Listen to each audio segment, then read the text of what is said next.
নমস্কার বন্ধুরা, welcome to my channel SP rock YouTube চ্যানেলে আপনাদের সকলকে স্বাগত জানাই। আশা করি সকলে ভালো আছেন। তো চলুন ভিডিও শুরু করা যাক, ভিডিওর মূলটা হয়ে যাওয়া যাক।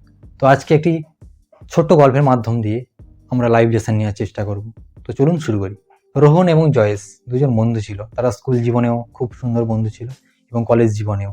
তারা পার করার পরে রোহন কনস্ট্রাকশনের কাজে গেল, মানে কনস্ট্রাকশনের বিজনেস আরম্ভ করলো, এবং জয়েশ সে একটি ভালো কোম্পানিতে ভালো মাইনের একটি চাকরি পেল এবং দুজনেই তার লাইফে বেস্ট লেভেলে ছিল এবং ভালোভাবে আয়ও করছিল এবং জীবনটা কাটাচ্ছিল। তো যেহেতু কর্মব্যস্ততায় দুজনেই ব্যস্ত থাকে, তো সে কারণে জেনারেলি তারা মিট করতে পারে না বা অনেকদিন তাদের মধ্যে দেখা সাক্ষাৎ হয়নি। তো তারা একদিন ডিসিশন নিল যে একে অপরে দেখা করবে একটি জায়গায়। তো কথা মতো তারা দেখা করলো।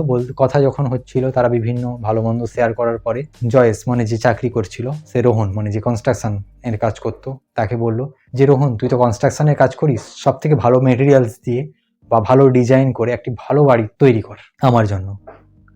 তো সে সেই মতো রোহন অর্ডারটি নিল জয়েশের কাছ থেকে এবং বাড়ি করা আরম্ভ করলো। আরম্ভ করার পরে রোহন কনস্ট্রাকশন করতে করতে ভাবলো যে অনেক টাকার তো বাজেট, এখানে যদি আমি কিছু ভেজাল র মেটেরিয়ালস ইউজ করি বা কমা দামিকের জিনিসপত্র ইউজ করি, তাহলে এখান থেকে ভালো প্রফিট পাবো আমি। তো সে সেই মতো কমা দামিকের জিনিসপত্র এবং লো কোয়ালিটির জিনিসপত্র দিয়ে সে বাড়িটি তৈরি করলো এবং কমপ্লিট করার পরে তার বন্ধুকে ফোন করলো যে বাড়িটি রেডি হয়ে গেছে।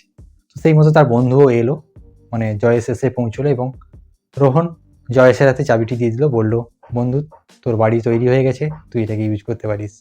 তো তখন জয়েশ ওই চাবিটা নিয়ে রোহনের হাতে দিয়ে দিল, বললো, এই বাড়িটি আমি সবথেকে বেস্ট তৈরি করতে বলেছিলাম, কারণ এটা তোকে আমি গিফট করতে চেয়েছিলাম।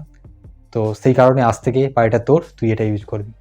তো আপনারা এখান থেকে গল্প থেকে তো বুঝতে পেরেছেন যে রোহন তার লোভের জন্য বা নিজের প্রফিটের জন্য অনেক বড় বড় জিনিস হারালো, মানে নিজেকে ঠকালো। বুঝতে পারছেন? তো লাইফে আমরাও এরকম কখনো কখনো নিজের ভুলবশত বা ইন্টেনশনালি বা কাউকে ঠকাতে গিয়ে নিজেরাই কখনো কখনো ঠকে যাই। তো লাইফে সবথেকে অনেস্ট থাকা জরুরি। অনেস্ট থেকে কাজ করুন, যতটা আপনার আপনি পেয়ে যাবেন, আর যেটা আপনার নয় সেটা অটোমেটিক চলে যাবে। তো অজান্তে যদিও কখনো কারোর কাছে কাউকে ঠকিয়ে পেলেন বা ভুল করেন, সেটা ক্ষমা চেয়ে নিন এবং লাইফে অনেস্ট থেকে এগিয়ে যান, অনেক বেটার কিছু পাবেন এবং অলওয়েজ ভালো কাজ করুন।